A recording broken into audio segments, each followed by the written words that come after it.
We have a serious coalition called the Hustler Movement. It is a tribal organization. It's tribeless, you know. It doesn't deal with ethnicity. You know, this NASA thing was a coalition of tribal kingpins, you know. The Hustler Movement is a movement for the people of Kenya across all ethnic groups. If they want to come on the basis of joining the Hustler Movement, they are welcome. But coming as tribal kingpins from where they have come from, we are not interested, you know. We have moved on, and in the 21st century, we can't just be talking about bringing tribes together. I mean, we don't want to go that direction. That is Rigathi Gachagua, the tribal chief himself, or Rigathi Gachagua, like Raila would call him, trying to pretend that he's not a tribalist. But in the process, anasema adi, it's a tribal union. Like this guy, I know hii video itakasirisha watu wengi sana. Last week I did Raila Odinga, so maybe people thought that I would never do Rigathi. But this time, Murima tunaguza. Murima lazima iguzwe by force. And first we have to face the reality. Rigathi Gachagua is a tribal kingpin. He's the tribal chief. So kama utaki kusikia hiyo ukweli, let's just start the video. Hii serikali ni kampuni na ni ya shares. Si ndio? Ni ya shares. Kuna wenye kampuni, wale wako na shares mingi, kuna wale wako na chache, kuna wale hawana. Sasa nyinyi mliinvest kwa hii kampuni ya William Ruto na Rigathi Gachagua. Sasa lazima mvune. Yule ambaye alipanda atafanya nini? Si mlipanda? Si mliamuka mapema? Mukasema mutaki kusikia mambo ya ile system na nini? Muka-invest, mukapanda, mukapalilia, mukaweka mbolea, mukamwagilia maji, wakati ya kuvuna ndio huu. Najua wengine wananikashifu ati mimi nasema ati wale walipanda wavune kwanza. Iko makosa? Iko makosa? Hata hao watavuna, lakini wangoje. Si wale walipanda ni wavune kwanza. Wakishavuna wavune ile tabaki kidogo, wale wakupanda waingie watafute huko nini ile tapatikana wachukue wakwende. So let's just use logic. Tutumie logic, si feelings. Tunajua feelings zinafanya hadi unasikia kutype hapo comment, oh, Rigathi is not a tribalist. Why would you have to defend someone when they are not a tribalist? If somebody is not a tribalist, there is no need to defend anything. Because let's be real here. Let's be real. Inafaa usikize, listen to comprehend, sio listen to respond. Watu hawasemi Rigathi is a tribalist for no reason. There's a reason why he's triggering people to react a certain way. And if you think that he can continue with the way he's doing politics, always Murima, and finally get the presidency, you're out of your mind. You're out of your mind. Because let me give you an example. Ruto is a big tribalist. You can see how government sports zote, all the government departments imejaa wakale. But Ruto does not go there and open his mouth kusema wakalenjins nini usiguze Rift Valley and all those nonsense. He tries to hide it because akona akili kiasi. Even though he's evil to the core, he's smart enough to know that type of politics triggers people the wrong way. Rigathi wants to keep doing things exactly how Kenya used to do it long time ago, and that cannot happen on a national level. Inafaa msikize hiyo. Najua inakasirisha watu sana because Rigathi is seen as the only hope imebaki ya watu wa Central Kenya.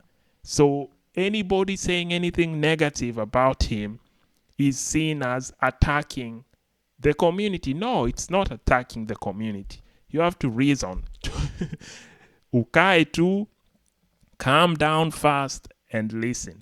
If this is how you want to run politics, by mentioning your tribe everywhere, there's going to be a problem. On a national level, it's going to be a problem. Because watu wamechoka na hizo completely.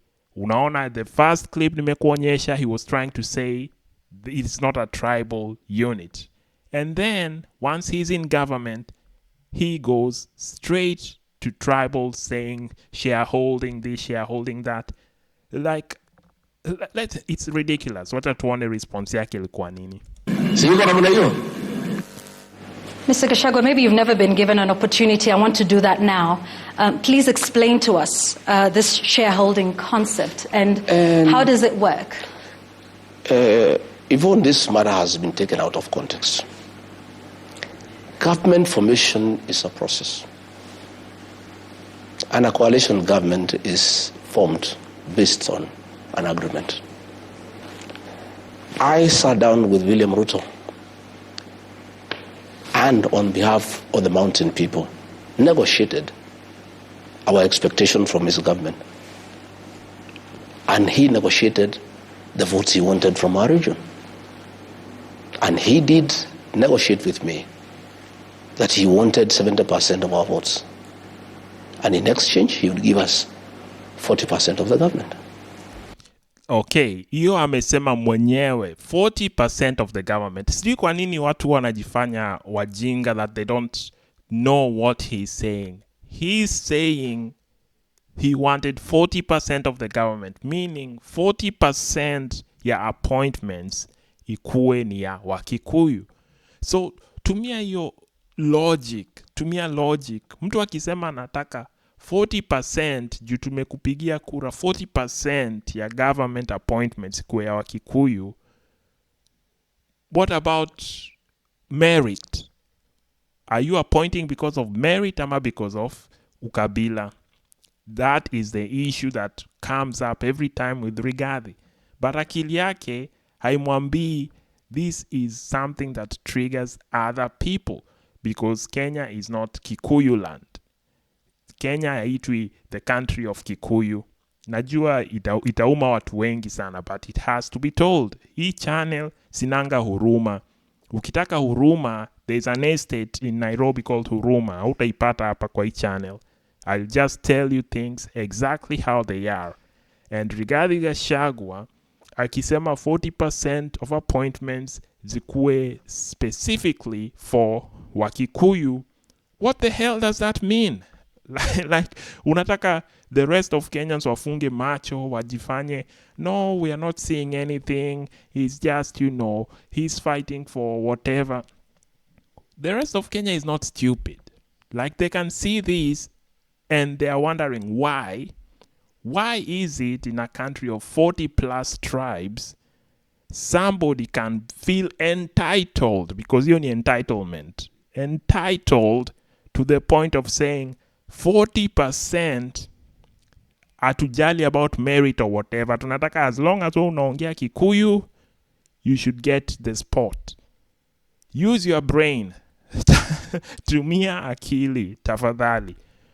Mtu akikwambia hivyo, mtoto akizaliwa saizi Kisumu, let's say mtoto amezaliwa na Luo parents, huyo mtoto achukuliwa apelekwe Central Kenya, akuwe raised na Kikuyu under the Kikuyu culture and everything. Huyo mtoto ni Mkikuyu ama ni Mjaluo?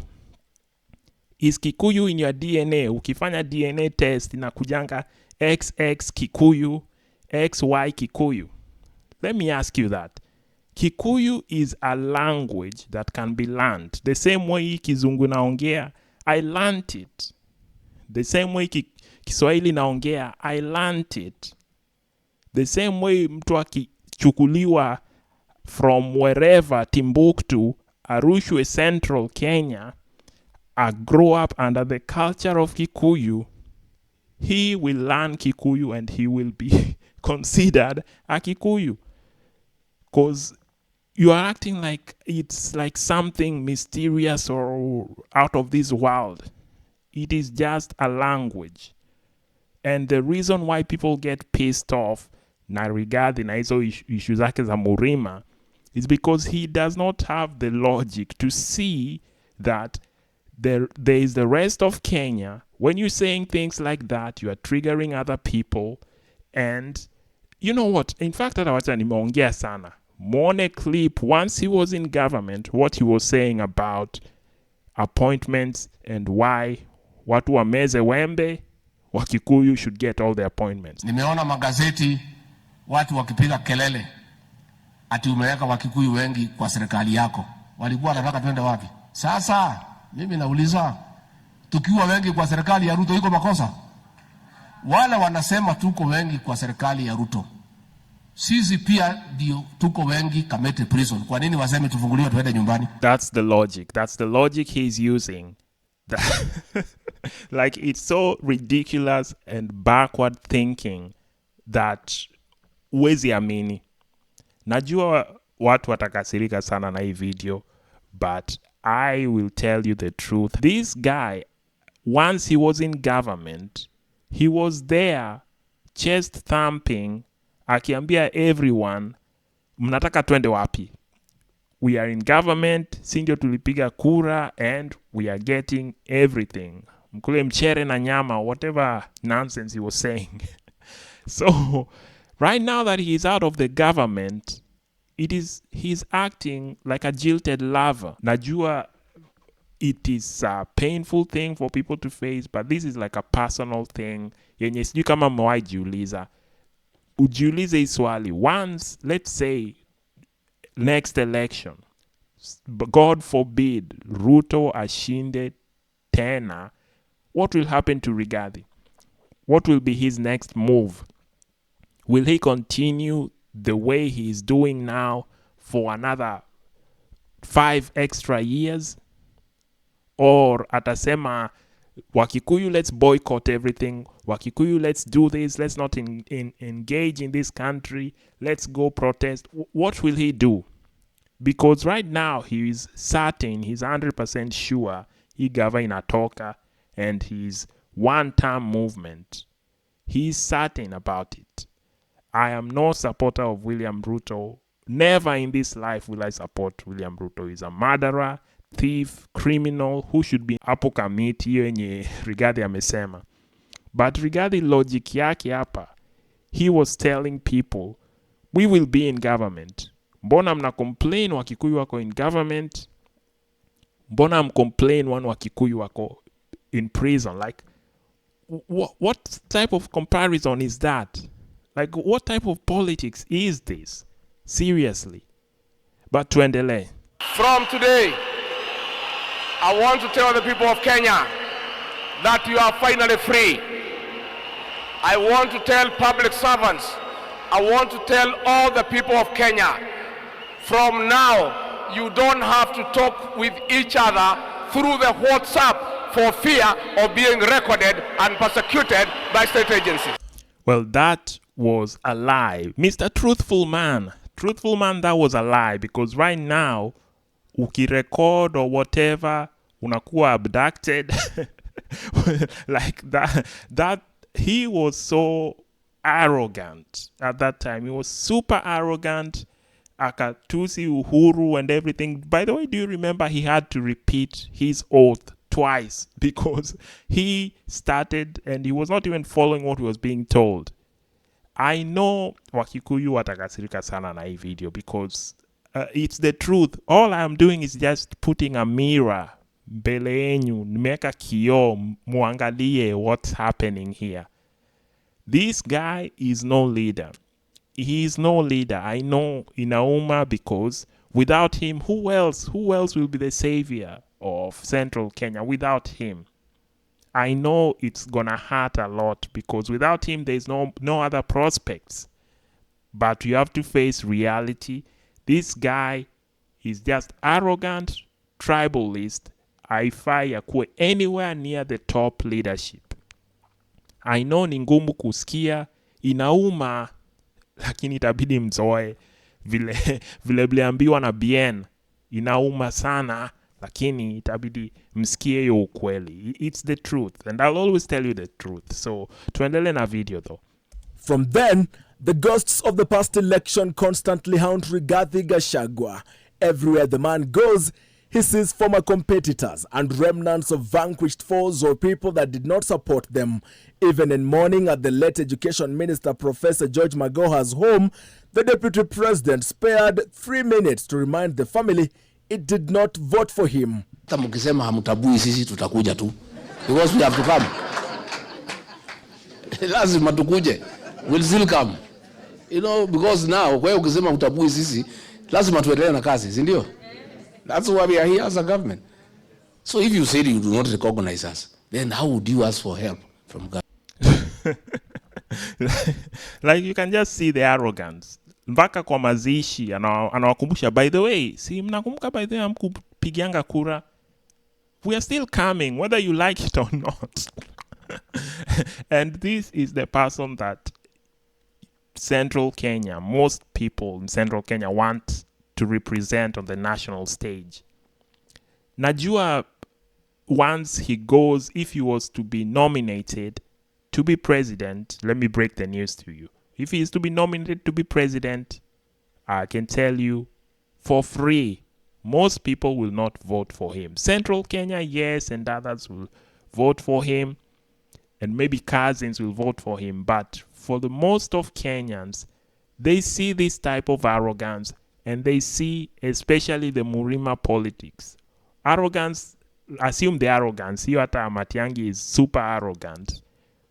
But Matiang'i probably would have a better chance than him, because Matiang'i huwa aendi hapo anasema usiguze Kisii, usiguze all those nonsense. But amtaki kusikia. Somebody has to tell you this type of politics here, where you are tribalist in the open, it cannot work. Na najua mtasema, but how comes hizi kabila zingine zote huwa wanakuja hapo, Raila sijui anafanya nini, sijui who and who, wa Somali wanasema Northeastern, mbona hao I'm mna complain tu kama ni wa Kikuyu? Mbona mna complain tu kama ni wa Kikuyu? Because we are speaking national leadership. What don't you understand about that? We are speaking presidency. Hatuongei hapa MP or, I don't know, MCA. We are speaking somebody to represent the whole of Kenya. Hatuongei hapa village staff. Hatuongei hapa kina Duale, watu wenye our represent all of Kenya. We are speaking national leadership. The same thing if Raila akienda hapo, akianza kusema Wajaluo, usiguze Kisumu, usiguze Lake Victoria, usiguze whatever nonsense. If Raila starts doing the same thing, people will start complaining the same way. Because for other people, it shows like you are the chosen ones. Like you are better than others. And that will always rub humans the wrong way. Ukweli isemwe. But tuendelee, because this guy, when he was in government, he was super arrogant, he was everything. But saizi vile ako nje ya government, saizi he is the savior. He is the savior, the second coming of Christ that we all need. But tuendelee. Ya rais, nilikuwa hapa siku ya Jumapili katika ibada na Wakristo wale walikuwa na huyu mama wetu. Wakaomba mimi na wewe, kwa sababu wanajua sisi ni watu ya kujenga makanisa. Wakasema, rais, tuwasaidie hiyo kanisa. Mama alipeana shamba, mimi na wewe na viongozi tusaidie kujenga hiyo kanisa. Na rais, I want to encourage you, uendelee kujenga kanisa. Hata wengine wakipiga kelele ati kanisa itakani kujengwa, wachana na hiyo maneno rais.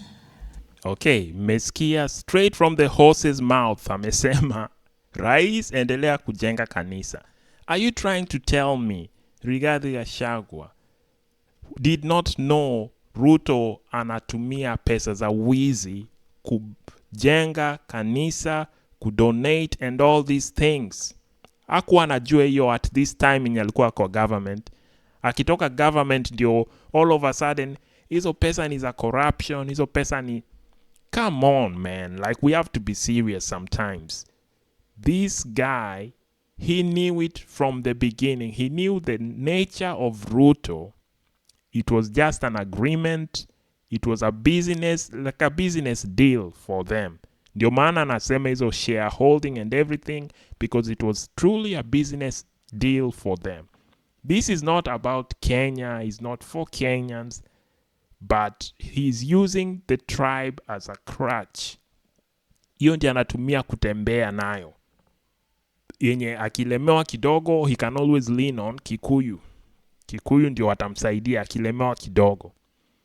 But let me just remind you, let me continue reminding you, because Kenyans, we have amnesia. Huwa mnaona mtu ana behave hivi alafu after a while mmesahau everything. So it is my duty to remind you how he was acting the days za maandamano when watu wa Raila walikuwa na protest and he was in leadership. Let's continue. I want to assure the people of Kenya that tomorrow Kenyans should go to work and open their businesses. The government has made elaborate and adequate arrangements to protect life and property. The second in command hinted at a possible bolstering of police presence as he issued a subtle warning to the protesters. As you plan your demonstration tomorrow, as you plan to destroy property, know that the government will protect life and property tomorrow in Nairobi and in other towns. With police laxity and inaction in the invasion of Northlands Farm, associated with the family of retired President Uhuru Kenyatta continuing to raise questions, the Deputy President carefully reacted to the matter, however steering clear of the accusations of his alleged involvement. The government has a constitutional mandate to protect life and property of the rich and the powerful. In case mlikuwa mmesahau, during government, akiwa kwa government, he was accused, allegedly, it was alleged that yeye ndiye alituma magoons, yeye ndiye alituma watu kwa shamba ya Uhuru Northlands. How Uhuru got the shamba, that is also a thing for another day. We know how corrupt the Kenyatta family was and is. But during that time, akiwa kwa gava, alitandika Uhuru non-stop.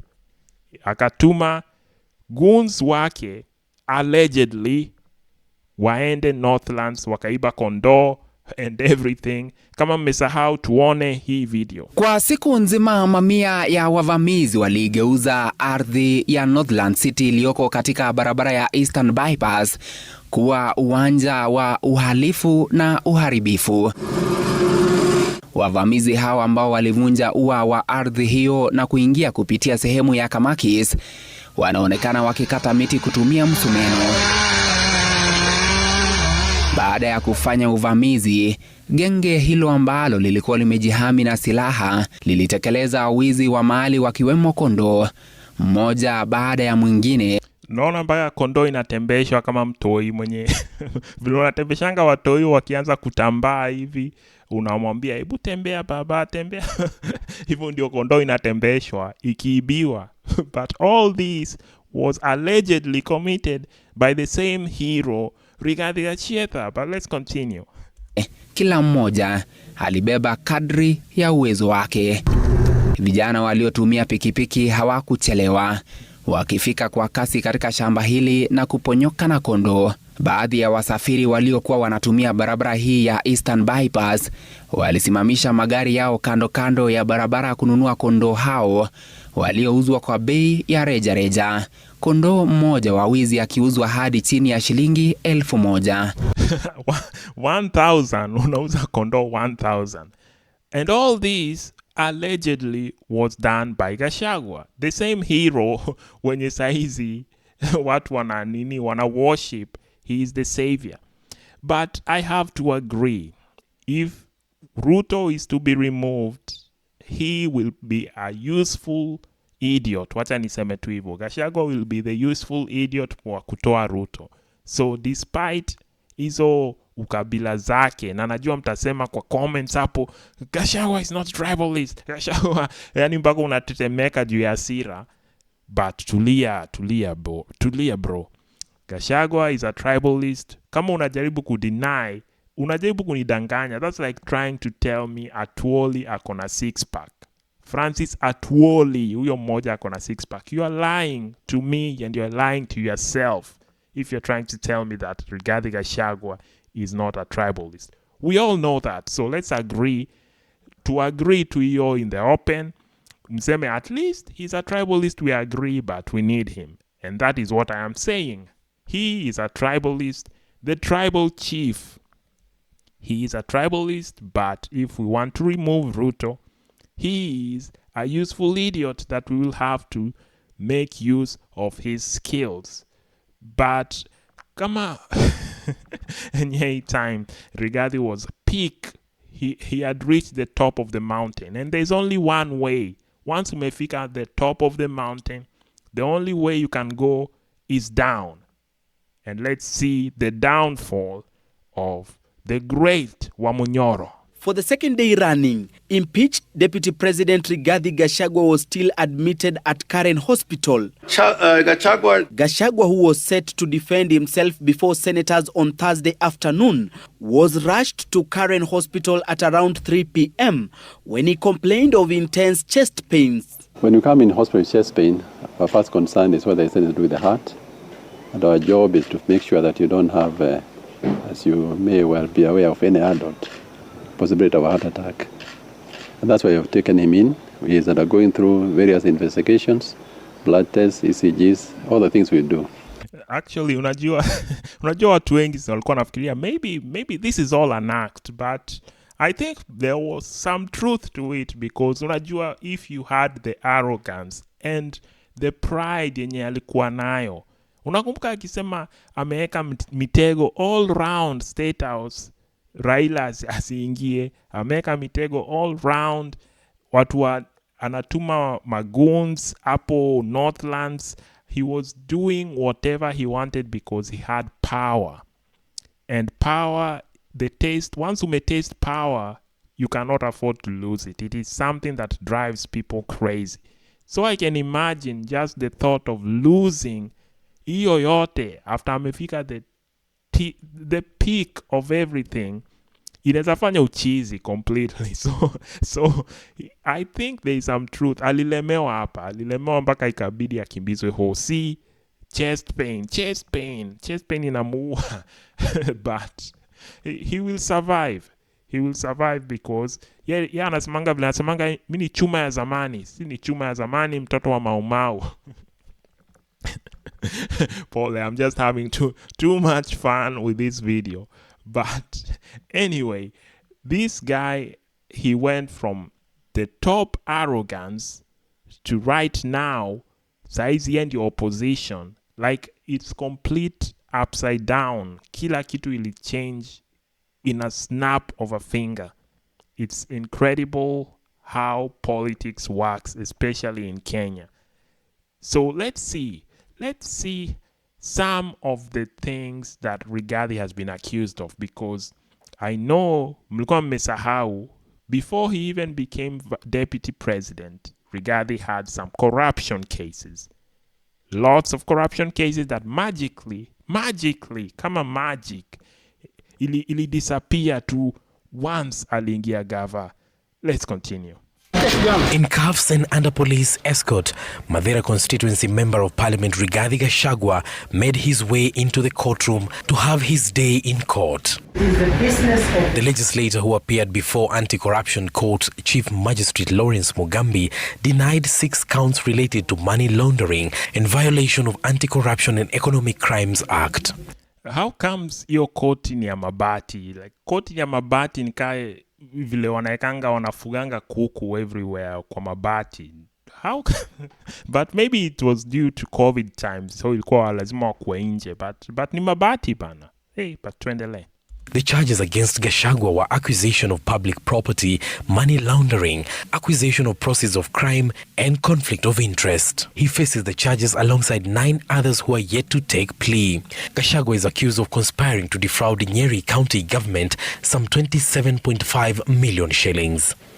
In a charge he appears alone, the Member of Parliament is suspected to have fraudulently channeled 7.5 billion shillings from Kwale County government to his accounts.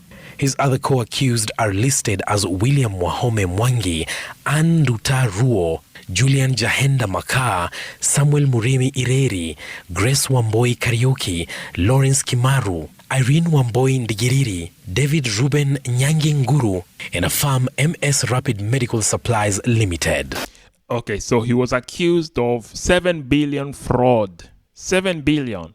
And what happened once he entered the government? After a series of run-ins with investigators over an alleged 7.4 billion shilling scandal in the past 24 months, Deputy President Rigathi Gachagua and 9 other accused persons will no longer have to look over their shoulders, at least for now.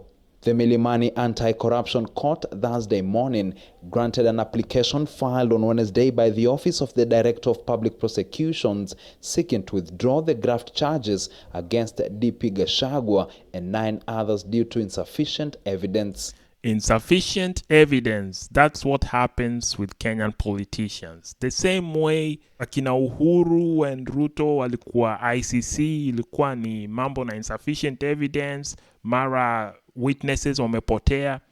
Hapa hivi once Rigathi aliingia, it was insufficient evidence. So 7 billion ime disappear. But let's hear what he said. Iyo corruption case ilitokeanga wapi? Saying this now because you are out of government and not a beneficiary? In my case, not true, because what happened is that the fourth administration was doing what William Ruto is doing. Okay? It was using the criminal justice system to punish those who are opposed to it. The fourth administration was unhappy that I was supporting William Ruto. Yeah, and therefore they brought charges against me, and there was no evidence. So once we came into office, the DPP got to the DCI to swear an affidavit. It's on record in court and said we had nothing against this man. We were told to prosecute him. We had no evidence. Even if that matter proceeded, it would still have been dismissed by. Okay, so even if the matter proceeded, it would still be dismissed. That's what he's saying. So, Mr. Gachagua, you are okay then if the next government comes in and restarts the case again with neutral prosecutors, neutral waanze kuinvestigate. You utakuwa sawa nayo because you are innocent. I'm guessing the answer would be no. You will say, oh, your case imeisha, so watu wasahau. Why should I be tried twice? You see? So this guy has corruption cases under his name. Mtasema labda Uhuru alimwekelea or not, but why would the cases disappear once he's in government? At least he would have just continued with the cases mpaka he ended to a natural conclusion. Si kusema insufficient evidence immediately the moment he steps into office. But watu watasema, oh no, he was just alionewa tu hapo, he did not. No, come on, man. These people, especially in this case, Rigathi, he was a DO. He's a multi-billionaire now. I know he has some businesses and here and there, but the money, if we can do an audit of all his wealth, I can guarantee there's something rotten in there. There's something rotten in there. But it's not all lost. I know Kenyan politics, it's terrible, it's dirty, but all is not lost because when he exported tribalism, the tribal chief, kama Roman Reigns, the tribal chief, he exported his tribalism America, he finally faced a bit of resistance. And this is what I'm trying to tell you. Me trying to tell you that Rigathi is a tribal person does not mean I hate Kikuyus. It does not mean Rigathi is an individual. I have no issue with Kikuyus. If they had somebody better, a better leader, I would be 100% there. The same way, I have no issue with Luos. When I did the issue of Raila, I got a lot of comments, some saying, wachana na Raila, whatever. Watu walikasirika sana. I had to delete a couple of comments because ilikuwa straight up matusi. But it is nothing to do with tribe. You have to think of it that way. This is Kenya we are fighting for. And if you want a leader who always says Murima this, Murima that, then we are not on the same reasoning level. That's all I'm saying. But tuone how he finally faced a little bit of resistance in America. You need, Mheshimiwa, to start positioning yourself as a national leader, not as a tribal leader. And I know many people won't like what I'm saying, but it's the truth. The first mistake that has been done in this event is speaking Kikuyu. It was about time. Somebody told him it was about time. And I'm glad it was another diaspora person, alimwambia. Because unajua, for most people, once you leave Kenya, that's when you realize there are things bigger than tribe. Huku nje, nobody knows you are Kikuyu or you are this. First thing they see is how you look. You are black. If you're super black or a certain way, you are probably from Africa and you're going to face discrimination that way. Sio ati you are, because of your Kikuyu or this, you get extra privileges. No. But these things are just stupid. Nobody wants to leave their country. Nobody wants to move out of their country kwenda kufanya kazi Qatar or hizo countries hizo Saudi Arabia huko hivyo our girls wanarudi nyumbani kwa sanduku. Nobody wants that. We want these leaders to fix Kenya so that our young generation does not have to leave the country. Which reminds me, I will have to cover the issue with Alfred Mutua, kutuma our girls, hizo Saudi Arabia and Arab countries kuuliwa huko. We want good leadership. That is it. That is the whole point of this channel. I want good leadership. I don't want tribal nonsense. I don't want corruption. I don't want abductions. I don't want this garbage in our country. I don't want to see Kenyans kill a time. You ask a child in Kenya, what do you want to do when you grow up? Kila mtu anataka atoke Kenya. You ask anyone, if they have a chance, they will get to leave Kenya. Wanataka kwenda America, wanataka kwenda other places. That is not normal. That is not normal. You should be loving your country, and your country should be giving you opportunities that you don't have to leave and go face discrimination and other garbage in other countries. That is all we're asking for. Good fucking leadership. Good fucking leadership. That is all. Baka mnafanya pressure inapanda sasa. So we are not castigating Rigathi Gachagua because amependa Murima and all those nonsense. We don't want to hear that garbage on the national stage. That is all. That is fucking all. So kama umekasirika type comments hapo, hatuyuko same level. That is all I can say. Kama reasoning yako bado iko hapo, ati anapigania wa Kikuyu and all this Kikuyu stuff. Hapo, then we are not on the same wavelength. But tuendelee. Her former lawmaker, Valentine laid bare a label Gachagua has struggled to shed off, both in and out of government, fashioning himself as a regional guarantor. Instead, when asked about remarks he made in Boston, and which placed him at odds with the public. When you destroy this community, you destroy Kenya.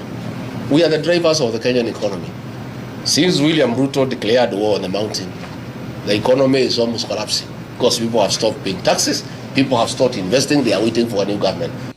I watched a speech about you in Boston, and the speech was a good speech, but there's something you said that Kikuyus tuko economic, we've are more hardworking, paraphrasing, economic, we've grown the country.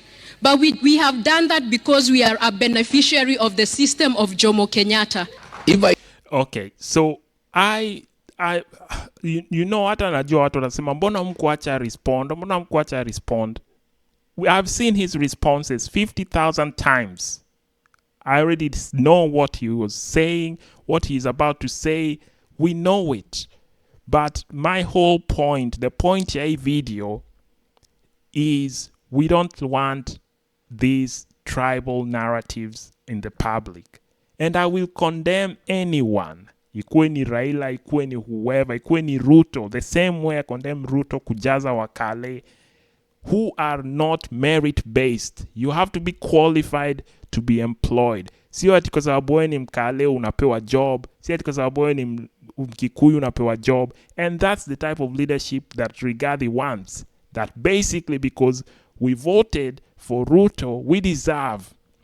you're entitled. We deserve 40%, whether you like it or not. That is backward thinking. It's myopic thinking. It's stupid. That's it. Kama uamini, well, I don't know, man. I don't know. So wachata tuone Rigathi akiface Mount Kenya. I came here yesterday to pray for the health and wisdom of President William Ruto, our great leader, a leader who God has anointed to lead this country, to lead the economic transformation of our economy, and to restore the dignity of our people who are poor. I've come back here this morning with 3 prayers, and I pray to our God, first and foremost, to give us rain. We have had 5 failed seasons, and our people are staring at hunger. More than 4.3 million Kenyans are staring at starvation. Okay, so he even went to Mount Kenya to pray for Ruto. He went to Mount Kenya to pray for Ruto, saying that Ruto is ordained by God to lead Kenya. The same Ruto looting and doing all this terrible stuff. He went to Mount Kenya to pray for rain when other countries that are in the desert, they are finding ways to grow food in the desert, but he went there to pray for rain. That's the type of leadership that we're asking for from Rigathi Gachagua. But let me use his own words to muulize, how will he remove Ruto from power? Because when he was in government, he was telling opposition, hamwezi toa Ruto hapa. But now I will ask the same question to Rigathi using his own words. We want to ask them. They are saying that they can remove President William Ruto from office. They were unable to stop him from becoming president when they had power, the system, and the deep state. How do they intend to go about it when they are outside there in the wilderness? How will you remove Ruto when you yourself, Rigathi, you are out there in the wilderness? That is the question that you'll have to answer. And I'd like to know what is your plan in case you're not able to remove him for the other 5 years that if God forbid he continues. Utafanya nini? I would like to know that. Najua hii video imekasirisha watu sana because Kenya, we are deeply tribalist. But kama you could see my point, what I'm trying to get to, I know you'll understand what I'm trying to say. But anyway, channel ni mpya. If you like the video, consider liking, subscribing. Tuonane next time.